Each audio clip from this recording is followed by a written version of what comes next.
In this video, I'm going to show you how to discover new business opportunities and get the most from your marketing budget using Desire Paths.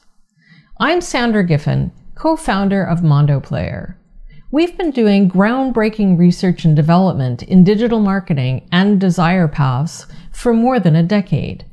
The knowledge I'm going to share with you is based on rigorous testing across a lot of industries and will completely change the way you think about digital marketing.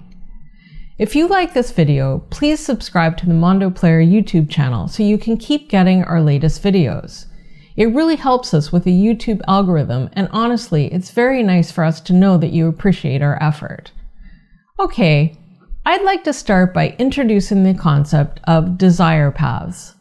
Desire paths are a natural part of our environment that we see in our daily lives. Understanding desire paths is the key to unlocking your digital marketing. Desire paths will allow you to read the mind of a market, discover new opportunities, and better focus your ad budget. So what is a desire path? The best example of desire paths can be found in an experiment that has been repeated at university campuses around the world. The story goes like this. A university campus composed of many buildings is separated by a large grass-covered public space. The buildings are connected by sidewalks. Students walking between the buildings sometimes ignore the sidewalks and walk on the grass to take shortcuts to their classes. Over time, the grass becomes worn where students take shortcuts. Dirt paths emerge in the grass where the traffic is highest. These dirt paths are called desire paths. Desire paths represent the spontaneous expression of thousands of people over a period of many months, individually voting with their feet. The university administrators saw these dirt paths and decided to take the opportunity to do things better. Instead of telling students to stay on the sidewalks, they removed all the concrete and planted grass everywhere. Then they waited and watched to see where the students walked. Instead of installing sidewalks as directed by architects, the university let students tell them where to put the paths. Desire paths are a recognition of the sometimes mysterious and seemingly illogical behavior of groups. Desire paths are a market-driven approach. You might say they are a grassroots approach to design. In every community around the world, there are roads that date back to a time when people walked the most convenient routes. For example, Broadway in New York City isn't a straight road like most of the others in the city. You probably didn't realize that it's a desire path of the Native Americans who lived in New York before it was settled by Europeans. Wherever you live, there are probably desire paths in your community, streets that date back to a time when people took the path that was easiest. Desire paths even exist in nature. Animals take the same routes over time, creating trails in the forest. The tendency to create desire paths is hardwired in every living thing. We create them without even knowing we're doing it. We live in a world of desire paths hiding in plain sight. So what does this have to do with digital marketing? And how can we use this innate behavior to our advantage? To understand this better, we need to look at the way digital marketing is done currently. The roots of digital marketing are deep. They extend back to the days of direct marketing when marketers communicated with target audiences using mailing lists and snail mail. In those days, a direct marketer would buy a list of mailing addresses from a publishing company. For example, someone selling fashion products might rent a mailing list from a fashion magazine. Then the direct marketer would create a piece of mail advertising a sale or containing a coupon. Then they would wait for people to turn up and buy the product. The whole process involves selecting an audience, creating a message to send to the audience, and offering some kind of inducement to cause the prospective customer to engage. Search engine and social media marketing have accelerated the pace of direct marketing, but surprisingly, digital marketers continued to take the same top-down approach to marketing that was used over 50 years ago with snail mail. Digital marketers select a target audience by buying keywords or selecting an audience in a social media ad manager or on a service like Google's AdWords. They create a message in the form of an ad and a landing page with an offer designed to get the prospect to engage. Modern digital marketing relies heavily on marketers pre-designing sales funnels using their intuition and experience. Digital marketers are like architects who decide where the sidewalk should go before they have evidence of the desires of the market. The entire process of modern digital marketing is top-down. It relies on assumptions made by the web designers and copywriters. Each step in the process involves decisions based on intuition and bias. Digital marketing sales funnels are hardwired. They are like the concrete sidewalks on a university campus. There is no digital grass in digital marketing. No place for prospects to signal unexpected desires by walking their own path. No way for the marketers to dynamically adjust to the desires of prospects. The implications of this top-down architecture in your digital marketing are staggering. Prospects who want an option you don't provide just disappear without a trace. They don't show up in your sales funnel data. They click away, leaving no clue about their reason for leaving. You learn nothing about their desires. You get no signal telling you how you could do better. You're left to guess why they didn't engage. Worse still, audiences you don't target never see your sales funnel. They never come close to walking on your digital sidewalk. You'll never know if people outside the audience you rented from the search engine company or social media platform would respond to your offers because they were never part of the experiment. A top-down approach to marketing has a long history of epic fails and surprises.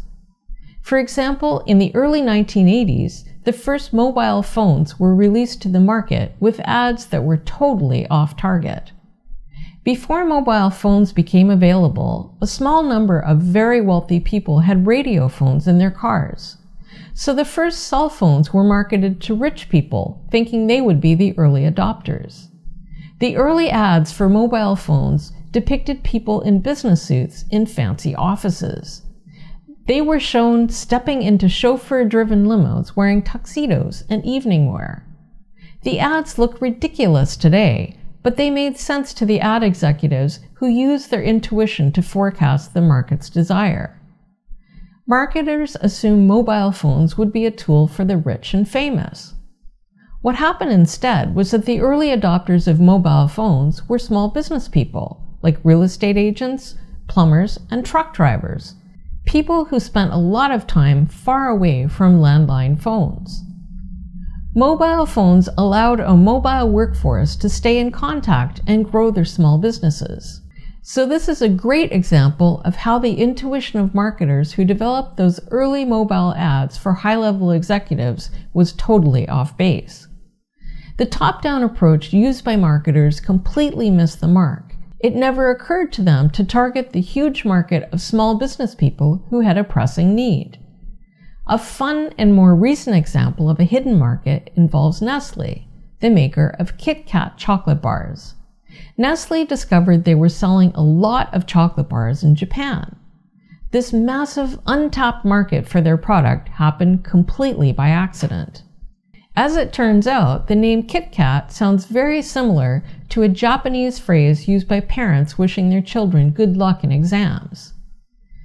That Japanese phrase, kitu katsu, means you will surely win.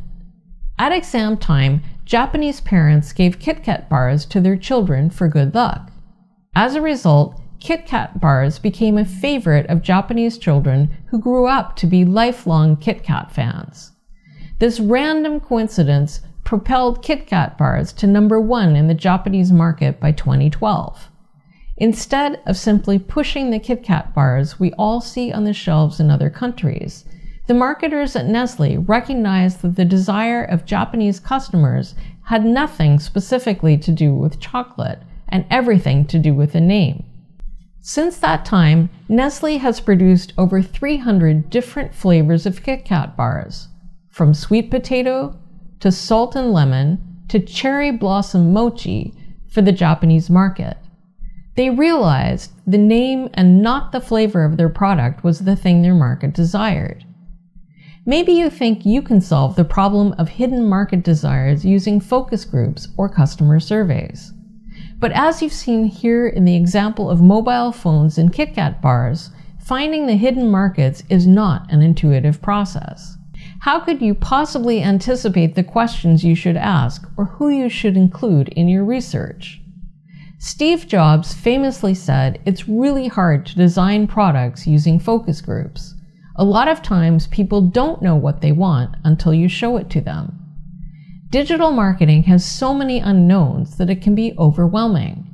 Each sales funnel you create is a pre-designed construct with dozens of built-in assumptions.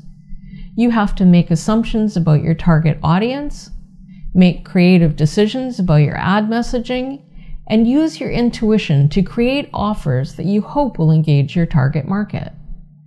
Everything in your digital marketing campaign has to be hardwired in advance and then split tested. The whole process is expensive, time-consuming, and riddled with bias. There can be hundreds of thousands, or in some cases millions, of possible audience, message, and engagement combinations in your market, but a split test can only test a handful of possibilities at once. Incidentally, if you want to learn more about split testing, go to the Mondo Player YouTube channel and watch our video called "How Much Traffic Do You Really Need?" And don't forget to subscribe to our channel. In a conventional marketing system, everything is laid down in concrete before the market has had a chance to show you its desires.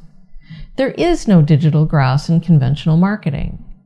Your market can't signal unexpected desires or create new pathways automatically. To respond better to the market, you need a way to put digital grass into your digital marketing so you can watch the desire paths develop.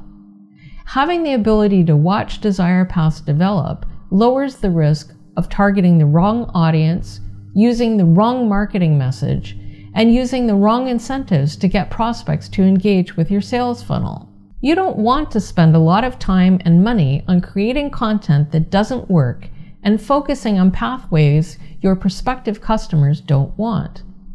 The good news is that there is a way to use digital grass in your marketing so you can watch desire paths develop as your prospects walk through your sales funnel.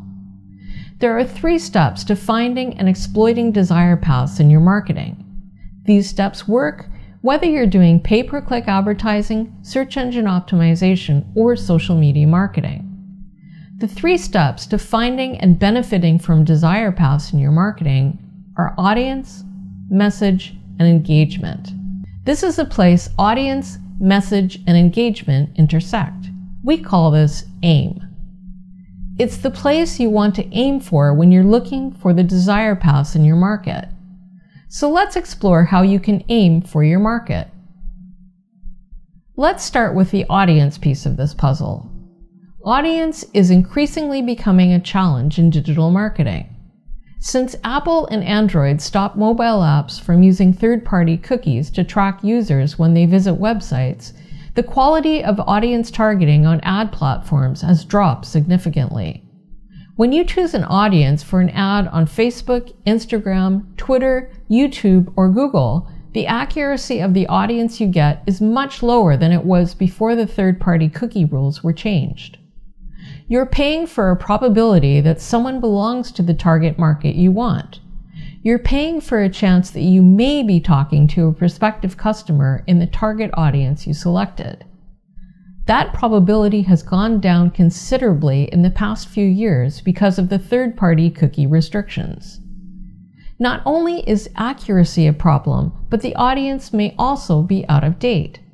Ad platforms like Facebook keep people in an audience for up to 180 days. This can mean that the person you target in an audience may no longer be interested in the thing you're selling. Think of the times you searched for something online and continued getting targeted with ads long after you made your purchase. What's the point in trying to sell something to someone once they've already made the purchase? Marketers are faced with a perfect storm. Not only do you have to guess which audience you might want to target, but ad platforms are less effective at delivering the audience. It's a double whammy. You're guessing, and so is the ad platform. And if that's not bad enough, the loss of third-party cookies on paid ad platforms makes it even more difficult to attribute the sales you make to a specific audience. Split testing has become less accurate because it's so difficult to know which audience worked to produce a sale and which didn't. The result of all this guesswork is that you have less ability to accurately target your marketing. This means that marketing on conventional ad platforms is less economical, so it's going to cost you more money. The constraints of conventional ad platforms are causing your cost per sale to increase while limiting the ability to focus your marketing budget on the things that work. To get better marketing results, you need precision. You need a way to target very specific audiences and measure who responds with a high degree of accuracy. You need to know which audiences are responding to your messages and offers of engagement. The best way to take the guesswork out of this process is with hashtags. Hashtags are unique because they are created and shared by the people in your market. Hashtags are the way audiences self-identify the things they care about. Hashtags are a grassroots approach to audience identification. When someone hashtags a post, they are commenting on the things that are important about the post. The hashtag is a coded insight into the meaning somebody attributes to the message. For example, if somebody posts an article about windmills, he or she might use the hashtag climate change or the hashtag green energy. The article might not mention either climate change or green energy, but the person has attributed a meaning to the article and added the hashtag. Hashtags are like a secret code indicating the hidden meaning of a post. When people search for hashtags about climate change or green energy, they are saying they belong to the audience interested in one or the other of these subjects. Best of all, when they search for a hashtag, they are indicating they belong to this audience now, not 180 days ago, like the aging audiences you get on ad platforms. You can be absolutely sure the person searching for a hashtag today is actively interested in the subject represented by the hashtag today. If you push posts to hundreds of hashtags in areas of potential interest to your target market, the response you get to these posts will give you unique insight into the minds of your audience. You will learn which messages resonated with specific audiences and provoked engagement. Think of hashtags as a GPS targeting system for your marketing message. The hashtags people use are a commentary on what your audience values. And the frequency that an audience interacts with content containing a particular hashtag is a clear indication of the things they care about. You may be very proud of certain aspects of the product or service you're selling, but it may not be the thing that's driving your audience. Hashtags are like truth serum. They tell you which people value the things you're saying. To use the Kit Kat chocolate bar example, it would be a mistake for Nestle to focus on the crunchiness or sweetness of a Kit Kat bar in Japan, when it's good luck the Japanese customer values. To figure out what's really driving your audience, you need a way to tag a lot of messages with a wide array of hashtags. Then you need to monitor the response to these hashtags as prospects pass through your sales funnel. Because you can't rely on third-party cookies, you have to track your prospects all the way through to conversion to sale. We'll discuss this a little later. By the way, simply selecting popular hashtags won't work. Just because a lot of people use a hashtag doesn't mean it represents the audience most interested in the product or service you're selling. There are a lot of great tools that will give you the most popular hashtags. These tools tell you which hashtags are used most frequently, but they can't tell you which hashtags will bring you the prospects you need. So don't be seduced by popularity. Often it's the hashtags you least expect that perform the best for what you're selling. Before I go on, I just want to remind you to subscribe to the Mondo Player YouTube channel so you can keep getting our latest videos. It really helps us with the YouTube algorithm, and it makes us feel great when we know you're getting value from these videos. Now, let's look at the message part of the AIM puzzle. The message is the engine that drives the top of your sales funnel. It's the content that attracts prospects to click on posts in your social media feeds and find you in search results. But creating content such as an advertisement, blog post, web page, landing page, social media post, or video is time-consuming to create. Most marketers feel they should be producing much more content, but there aren't enough hours in a day. Creating your own content also has risk, because the message you select will be a key factor in whether you attract the prospects you need. If you take the old school approach to content creation, here's what happens. You rely on your intuition and experience to pick the messages or topics for your content. You create content with a message you think is going to work based on your past experience and your gut feeling. You'll invest a lot of time and effort in creating content without knowing if it will attract your audience or if you're missing something your target market wants. Then you'll build the content into your sales funnel and test it against other content you've created. The whole process is hit and miss. What you're doing is building expensive concrete sidewalks. Instead of taking this costly, intuitive approach, you need a way to test a large number of messages at scale. You need to test thousands of different messages. You need as many different pieces of content as there are blades of grass at a university campus. Naturally, it would be impossible to create this volume of content yourself. There aren't enough hours in a lifetime, much less a day. What you need is a way to mass-produce content on a colossal scale. The best way to meet this challenge is through automated content curation. If you automatically curate and post an enormous amount of content and monitor to see what produces engagement from your target audience, you can easily find desire paths, the intersection of audience, message, and engagement, or AIM.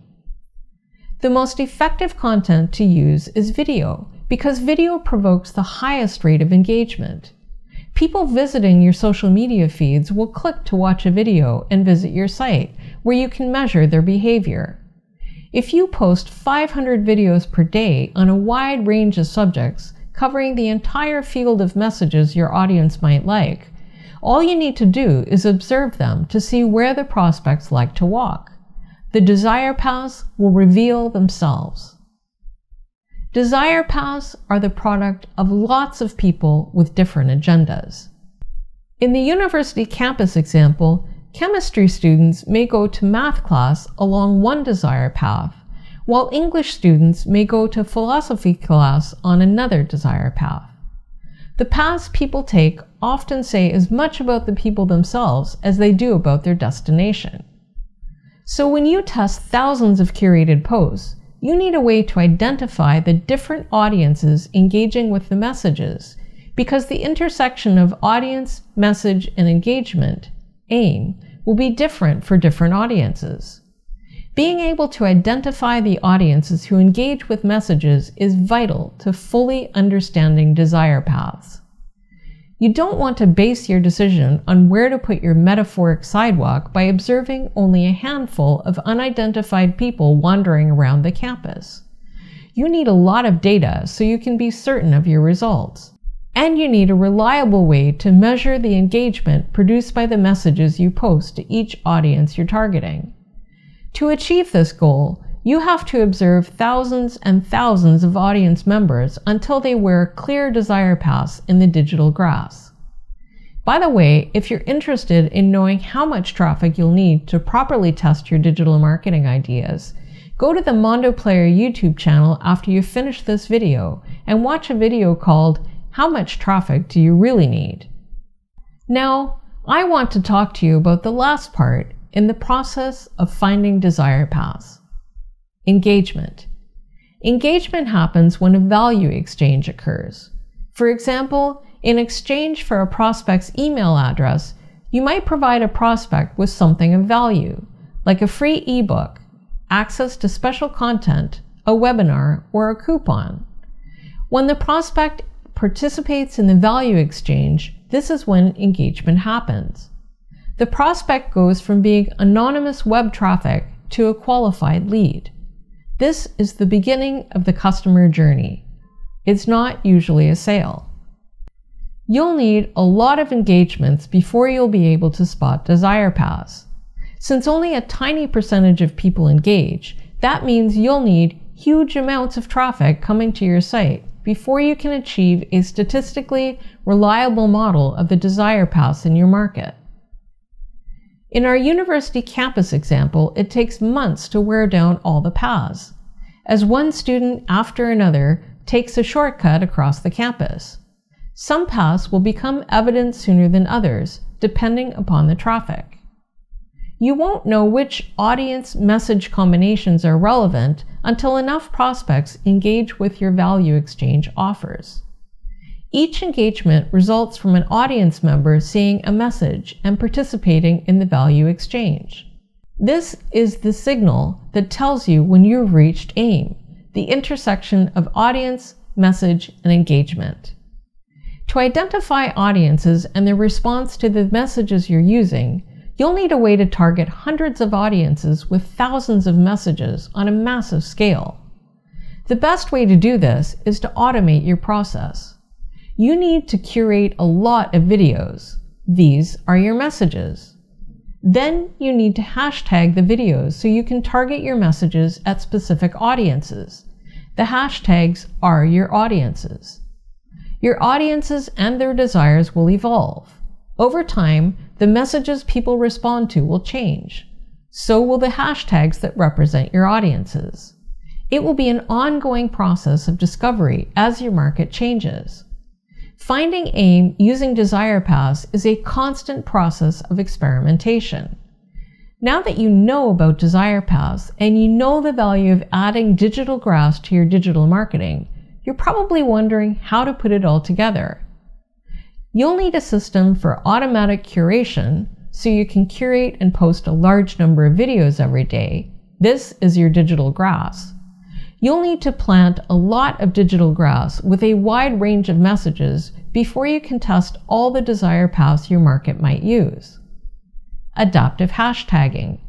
You'll need an automated system that can select relevant hashtags for each message you post from a pool of thousands of hashtags. Each hashtag you use represents a potential audience that needs to be observed. Tracking. So you can track the messages you post using specific hashtags. You'll need a way to track this information on a first-party basis. This will allow you to avoid the data void created by Apple and Google blocking third-party cookies. All of these systems need to be tightly integrated so they can operate smoothly at a very large scale. The whole system needs to run constantly as the desire paths in your market evolve, and it will take months to produce an accurate picture of your market. If this sounds like a tall order, don't worry. I have a solution for you. At Mondo Player, we've spent a decade developing a proprietary AI system that adapts to the desires of the market. Mondo Player provides a sophisticated video curation service, adaptive hashtagging, and proprietary tracking technology that makes this entire process incredibly easy. We do it all for you. Mondo Player's concierge service is a complete turnkey solution that provides you with a constant flow of traffic and all the data you need to make decisions about your marketing. Mondo Player allows you to focus on your offers of engagement with the knowledge that you're targeting the right audience with the right message. Mondo Player's service also generates thousands of impressions on your ads. This allows you to persistently test your marketing and learn what works and what doesn't without wasting money on paid ads. With Mondo Player, you can test hundreds of marketing messages with thousands of audiences every day without having to lift a finger. Best of all, you'll get traffic at a fraction of the cost of conventional Facebook, Instagram, Google, or YouTube ads. You'll get market intelligence that's unparalleled in the industry. Mondo Player goes even further. Mondo Player gathers a large dataset by testing a huge combination of messages and hashtags. By eliminating tens of thousands of possibilities, Mondo Player's machine learning system focuses on the engagement options most likely to generate conversion for you. Mondo Player's proprietary AI technology makes decisions based upon the desire paths that are identified, so your best performing offers of engagement are presented to the best combinations of audience and message. You'll optimize audience, message, and engagement automatically. The knowledge you gain from having Mondo Player will inform the way you use paid advertising platforms. You'll get a much deeper understanding of the digital marketing strategies that are likely to work when you pay for ads. If you're a professional marketer or an advertising agency, Mondo Player's team can work with you to provide the solution to your clients. We even provide a white label version of our service, so you can offer Mondo Player with your in-house solutions. Mondo Player gives agencies the opportunity to create a new revenue stream by offering their clients an entirely new approach to digital marketing. Mondo Player provides agencies with unique marketing data they can use to distinguish their services and give their clients a huge competitive advantage. If you're serious about taking your digital marketing to the next level and you want to learn more about Mondo Player, book a call with one of our senior management team. This won't be a call with a salesperson. You'll get to talk directly to someone who has the expertise to help you to determine whether this solution is right for you or your clients. The call is free, and the knowledge you'll gain will change the way you look at digital marketing. Don't miss this opportunity to find out about the next evolution in digital marketing and stay ahead of your competition. Book your call today. And if you'd like to keep seeing our videos, don't forget to subscribe to our Mondo Player YouTube channel. Hit subscribe so you won't miss out on our next video about desire paths and how they can transform your branding.